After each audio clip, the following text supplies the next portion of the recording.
In today's video, we're going to talk about how to beat temptation when you're in the middle of it.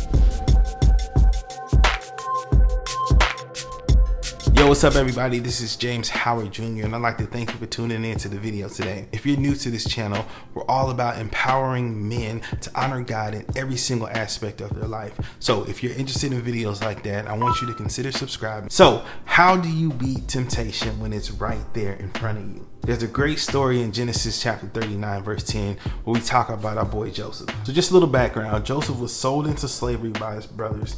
He was bought by this guy named Potiphar who was an official in the kingdom of Egypt. He got there, he worked hard, he grinded out, and he became in charge of Potiphar's house. As he's doing his thing, being a boss and whatnot, Potiphar's wife gets a little attracted to him. She sees that the boy is fine, and then she decides, hey, I want to have sex with him. Now, this was a problem because Joshua was a God-honoring man, and he wanted to honor God and wanted to honor Potiphar. So he told her, nah, woman, I don't want you like that. No, go on now. And he told her multiple times, no, I don't want to have sex with you. No, I don't want to have sex. No, I don't want to have sex with you. Go on somewhere, look good. I don't want to do nothing with you. Potiphar's wife was a little loose, so she was trying to do everything that she could to have sex with him. And in this particular part of scripture that we're going to be reading today, we see that Potiphar's wife basically set Joseph up in order to be able to sleep with him. But he did not do it. So what can we learn from Joseph in this situation? Tip number one,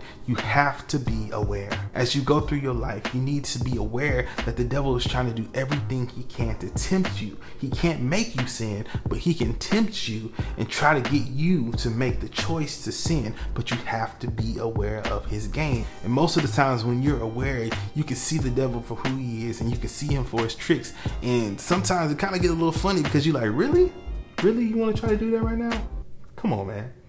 Come on. But if you're going out clueless, not even being aware, not even being alert, then you can get sideswiped and then find yourself in a situation that you never thought you would be in. So every day before you leave the house, just ask God, Lord, help me to be alert and aware of all the tricks of the enemy. Number two, you have to set yourself up to win. Maybe you need to put a password on your phone or on your computer so you don't look at pornography. Maybe you don't need to be having those inappropriate conversations with that coworker who you're attracted to. Right now is the perfect time to make a plan to set yourself up to win. You know what your temptation is. It may not be sexual stuff. It may be something else. You fill in the blank and make sure that you are making a plan now to set yourself up to win so you never put yourself in tempting situation. We see that Joseph does this, and it says in Genesis chapter 39 verse 10, she kept pressuring Joseph day after day, but he refused to sleep with her and he kept out of her way as much as possible. He didn't play around with her. He didn't go and just flirt with her a little bit. He didn't do none of that. Scripture says that he kept away from her. He avoided it. He didn't want to put himself in the situation where he could be tempted. And we talked about that last video. Third and last final tip is to run. If you saw a vicious dog coming towards you, not looking like he coming to lick your face, looking like he coming to bite your face off, you wouldn't sit there and be like, oh, come here, little Spot.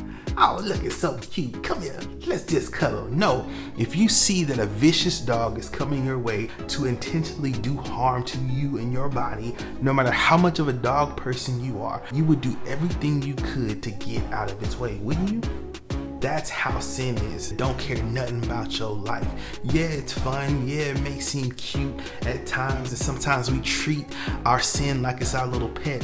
But sin comes to destroy, and we cannot play around with it. We can't allow sin to be in our lives. We can't allow ourselves to play with sin because its end goal is to destroy us. So when we find ourselves in tempting situation where things are getting heated, where things are getting hot, when you're in the midst of it, run.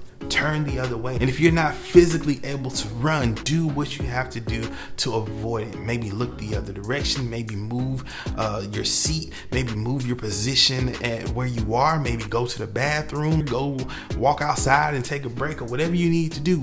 Make sure that you are getting yourself out of that situation. That's all I have for you today. This video today is the end of a 3-part series where we talked about temptation. So if you have not watched any of the other 2 videos, I highly highly encourage you to check those out after you watch this one. I'll have the links down in the description. If you're not subscribed, I want you to consider subscribing today, turning on those notifications so that you can get all this information from this channel. All right, until next time, peace.